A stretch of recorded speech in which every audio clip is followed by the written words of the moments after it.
भैया इस कथा को श्रवण करने के लिए कथा जैसा बनना पड़ता है। इस कथा को श्रवण करने के लिए भाव प्रकट करना पड़ता है, तब जाकर के कथा समझ में आती है। नारद जी ने कहा महाराज मैं समझा नहीं, आप क्या कहते? बोले नारद सदा सेव्या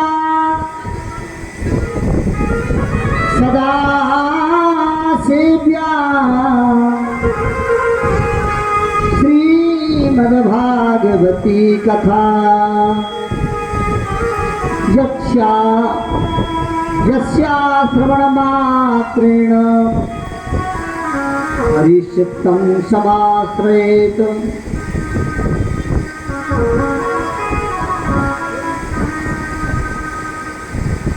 भैया इस कथा के श्रवण से हरिचित्तं समाश्रयेत्, इसमें जो रुचि करता है उसके हृदय में हरि आकर के विराजमान हो जाते हैं। संकादिक ऋषि कहते हैं यो मानवा पाप कृतस्तु सर्वदा सदा दुराचार रता मारेगा। जो मनुष्य जीवन में कभी एक क्षण में पुण्य कार्य नहीं किया, जिसने जीवन पर्यंत पाप कर्म किया, ऐसा दुराचारी पापात्मा व्यक्ति भी इस कथा को श्रवण कर लेता है, बोले उसको भी ये कथा धन्य कर देती है, उसका भी ये कथा कल्याण कर देती है। एक इतिहास सुनाया। नारद जी ने कहा भगवान ऐसा कभी हुआ है? ऐसा कैसे हो सकता है कि सनकादिक ऋषि कहते हैं अरे नारद जी आप कहते हो सकता है, मैं तो कहता हूँ यह कथा इतनी दुर्लभ है, यह कथा इतनी प्रभावशाली है। कोई मनुष्य जिस मनुष्य ने अपने जीवन पर्यंत कभी कोई पुण्य काम नहीं किया, कोई अच्छा कार्य नहीं किया, और ये सदा पाप में ही रत रहा, पाप करते करते मृत्यु को भी प्राप्त हो गया, मृत्यु के बाद में भूत प्रेत आदि भी बन गया, कोई अधम योनि में चला गया। भैया वह अधम योनि में जाकर के भी ये कथा श्रवण कर लेता है तो उसको भी ये मुक्त कर देती है, उसका भी कल्याण कर देती है।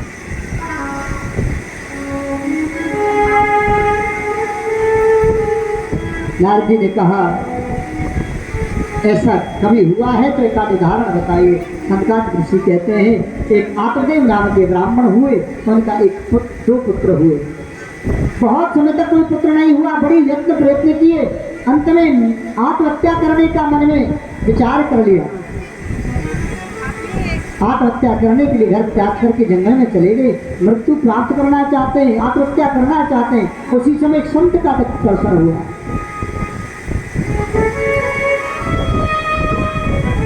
संत ने आत्मदेव ब्राह्मण को देखा, देख करके कहा भैया किस लिए दुखी हो, अपनी व्यथा मुझे बताओ। आत्मदेव ब्राह्मण ने सारी व्यथा संत को बताई। संत ने कहा आप इस चक्कर में मत पड़ो, संसार किसी का नहीं है। आज पुत्र की कामना आपके मन में पैदा हुई है, एक कामना पूरी हो जाएगी, कल दूसरी कामना, कुछ नहीं रखा है इस बात में। आत्मदेव ने कहा नहीं भगवान मुझे पुत्र चाहिए। संत ने अपनी झोली में से फल निकाला, आत्मदेव ब्राह्मण को दे दिया, ले जाओ अपनी पत्नी को खिला देना, कुछ नियम बताए। आत्मदेव ब्राह्मण ने आकर के फल पत्नी को दिया, सारे नियम बताए, लेकिन पत्नी ने फल नहीं खाया। और सज्जनों वह फल उसकी बहन ने और उसने मिलकर के गाय को खिला दिया। आत्मदेव ब्राह्मण जितने भक्तिवान हैं, आत्मदेव ब्राह्मण जितने ज्ञानवान हैं, उसके बिल्कुल विपरीत उनकी पत्नी है। ब्राह्मण का नाम है आत्मदेव तो पत्नी का नाम है धुंधली। महाराज गाय के फल को गाय को खिला दिया और उसकी बहन ने आश्वासन दिया मेरे 5 पुत्र पहले से, 6वां होने वाला है, आप क्यों चक्कर में पड़ती हो, मैं तुम्हें अपना पुत्र ही दे दूंगी, आप अपना मान करके पाल लें। सज्जनों समय व्यतीत हुआ, धुंधली की बहन के पुत्र हुआ और ला करके उसने वह पुत्र धुंधली को दे दिया।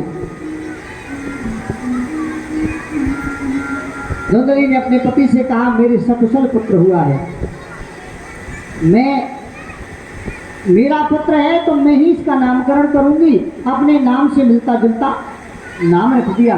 मेरा नाम है धुंधली, तो मेरा नाम पुत्र का नाम होगा धुंधकारी। यथा नामम तथा गवा। लेकिन जिस फल को गाय को खिलाया था, उस फल के कारण भी गाय ने भी सुंदर पुत्र को जन्म दिया। पूरा शरीर है मनुष्य जैसा, पर कान है गाय जैसे। इसलिए ब्राह्मण ने पुत्र को देखा, बड़े प्रसन्न हुए और मन ही मन विचार करके उसका नाम गोकर्ण रख दिया। दोनों बालक बड़े हुए, ख्याति दोनों ने प्राप्त करी, लेकिन एक विख्यात हुआ और एक कुख्यात हुआ।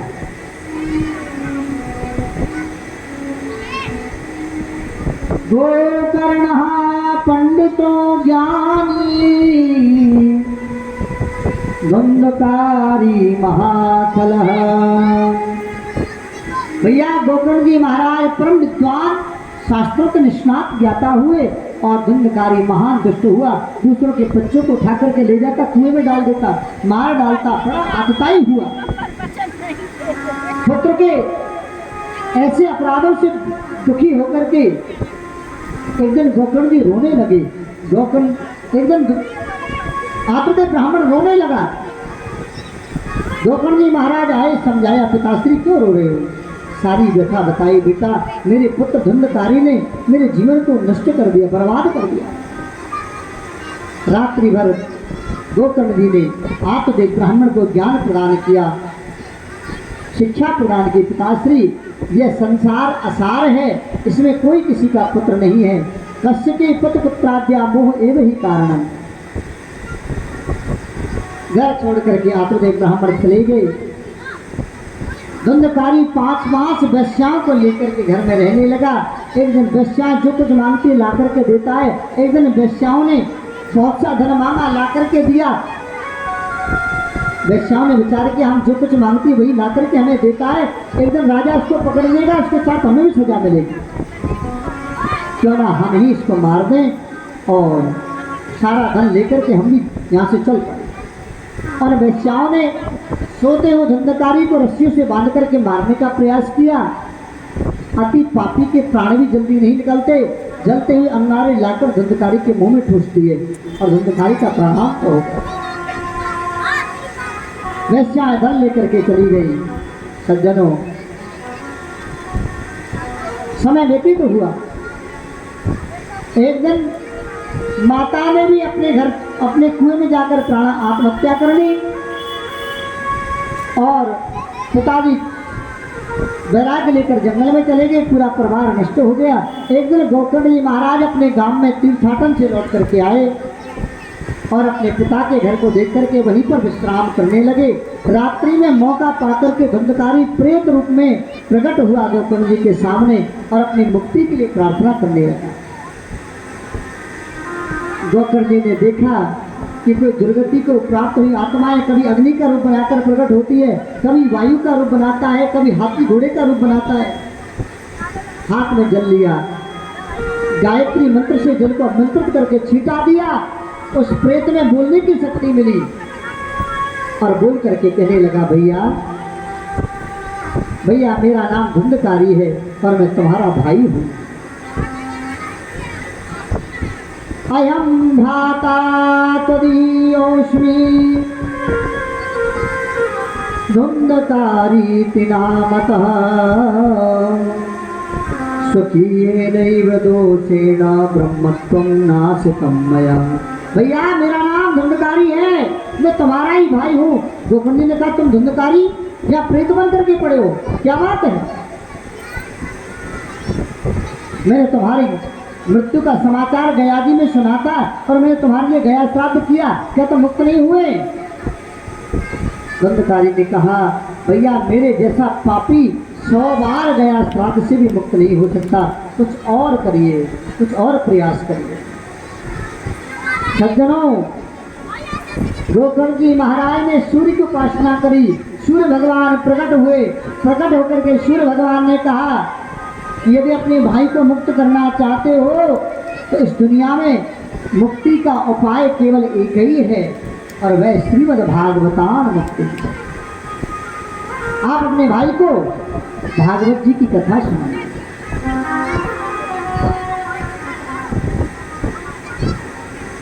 अपने भाई को आप भागवत जी की कथा सुनाओ।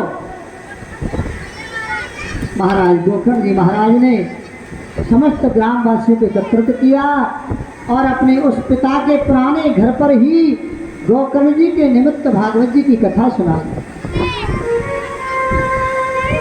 अब धंधकारी प्रेत रूप में विराजमान है तो बैठ तो सकता नहीं, वायु आकर के उड़ा ले जाती है, इधर से आती है इधर ले जाती है इधर। महाराज वहाँ पे 7 ग्रंथि का बांस लगा हुआ था, तो प्रेत आत्मा उस 7 ग्रंथि के बांस में आकर के बैठ गया। पहले दिन की कथा का विश्राम हुआ, बांस की पहली ग्रंथि फटी। दूसरे दिन की कथा का विश्राम हुआ, दूसरी ग्रंथि फटी।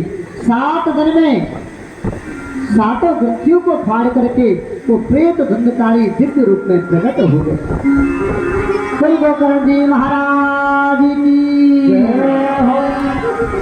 7 ग्रंथि के बांस को फाड़ करके धंधकारी प्रेत रूप से और देव रूप में प्रकट होकर के धन्यम धन्यम धन्यम भागवती वार्ता बार बार संबोधन करते हुए प्रकट हुआ। भैया गोकर्ण जी आपकी कथा धन्य है और आप कथा के साथ साथ आपके भगवान धन्य है जिन्होंने मुझ जैसे पापी को धन्य कर दिया।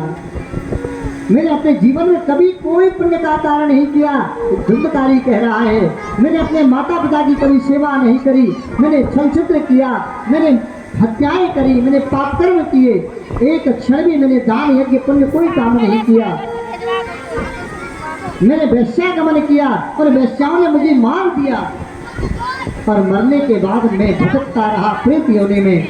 आप जैसा भाई गोकर्ण जैसा भाई मुझे मिला और उसने मृत्यु के बाद भी मुझे भागवत कथा सुना करके भगवत धाम का पात्र बना दिया। बोल भागवत भगवान